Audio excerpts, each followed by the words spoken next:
ভাই এই রাস্তার জন্য আমরা ৪-৫ বছর ভুগ দিছি। এরপর আপনার মনে করেন প্রতিদিন আমাদের এখানে প্রায় ৮-১০ কিলো পথ।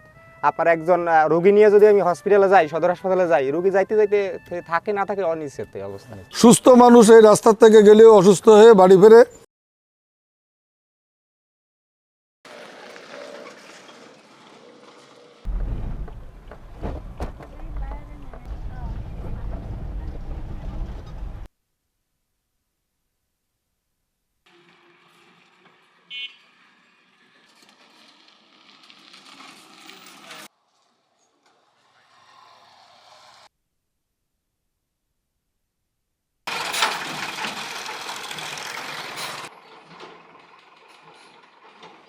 ডেলিভারি রোগী থাকলে মাঝে মাঝে আমাদের গাড়িতে ডেলিভারি হয়ে যায়, এই সময় বলে যে তৈবি আপনি নামেন, একটু সাইড করে দেন।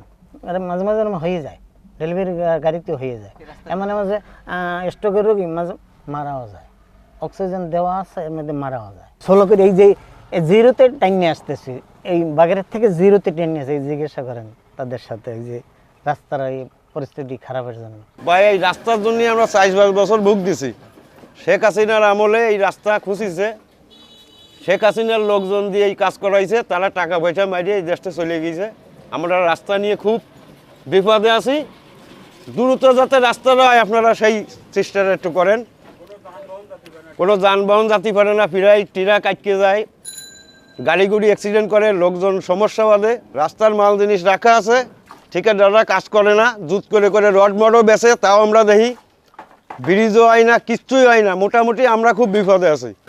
আমার বাচ্চা কাছে স্কুল যেতে পারে না ঠিক মতন, রাস্তাঘাটের জিনে রাস্তাঘাট ইয়ে গিয়েছে, বালিচুলি জিনে গ্রামে আর কি অসুবিধা হচ্ছে, আমরা থাকতে পারতেছি না, ধুলোমুলো হচ্ছে, বাচ্চা কাচ্চা অসুস্থ হয়ে পড়তেছে। যে দৈনিক ভোগান্তির তো কোনো শেষ নেই।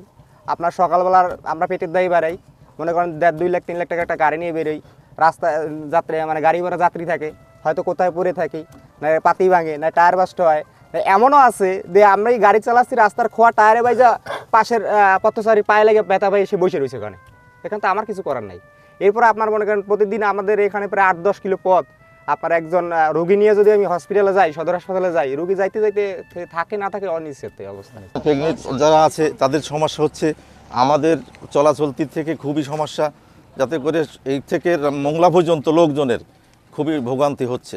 যাতে করে আমরা এই সবাই চাচ্ছি, এলাকার সবাই মিলে যে আমাদের এই কাজটা দ্রুত গতিতে হোক, আমাদের ভোগান্তি যাক। ধুলোর জন্য আমাদের বাচ্চা কাচ্চারা স্কুলে যাইতে পারে না, আবার কলেজে যাইতে পারে না, বিভিন্ন সমস্যা হচ্ছে। যাতে করে আপনাদের মাধ্যমে আমরা চাচ্ছি যে আমাদের কাজটা দ্রুত গতিতে যাতে হয়। আমাদের ভোগান্তি আমাদের দোকানপাটে খুলতে পারি না, প্রচণ্ড ধুলা হয়। আর মেইন সমস্যা হচ্ছে আমাদের এখানে প্রাথমিক একটা বিদ্যালয় আছে বাচ্চারা, তো এইখান থেকে মাঝেও একটা বাচ্চা হেঁটে যাচ্ছে, তার ওর এইটি একটা টুকরো এসে মাথায় লেগে হসপিটাল ছিল, 2 দিন ভর্তি ছিল। আর এই স্কুলে ক্লাস করতে পারে না ধুলোর জন্য, আর এনে প্রতিনিয়ত অ্যাক্সিডেন্ট হয়। সুস্থ মানুষ এই রাস্তার থেকে গেলেও অসুস্থ হয়ে বাড়ি ফেরে।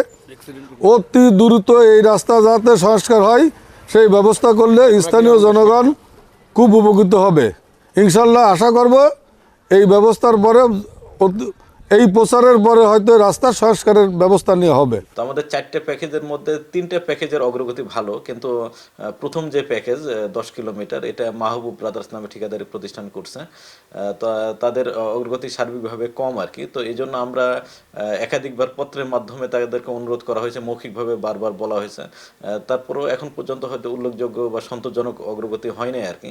তো আমরা তাদেরকে আরও একটু সময় দিচ্ছি, যে হয়তো কন্ট্রাক্টে যেটা বর্ধিত সময় অনুসারে যে টাইমটা আছে আর কি, এই সময় পর্যন্ত হয়তো আমরা তাদেরকে আরও চিঠিপত্র দিচ্ছি আর কি, যে কাজের অগ্রগতি উল্লেখযোগ্য করার জন্য। যদি সেটা তারা ব্যর্থ হয় আর কি, তাহলে আমরা তাদের সাথে চুক্তি বাতিল করে অবশিষ্ট কাজের জন্য নতুন দরপত্র আহ্বানকে নতুন ঠিকাদারের মাধ্যমে নিয়োগের মাধ্যমে আমরা কাজটা সম্পন্ন করব। 14টা জায়গায় বাঁক সরলীকরণ এবং 8টা ব্রিজের উভয় প্রান্তের অ্যাপ্রোচ সড়ক সংযোগ সড়ক নির্মাণের জন্য টোটাল দৈর্ঘ্য প্রায় 5 কিলোমিটার আমাদের নতুন অ্যালাইনমেন্টের রাস্তা নির্মাণ করতে হবে। তো যেহেতু এই প্রক্রিয়াটা এখনও শেষ হয় নাই, সে কারণেও কিন্তু আমাদের এই যে 5 কিলোমিটার সড়কের নির্মাণ কাজ বাধাগ্রস্ত হচ্ছে।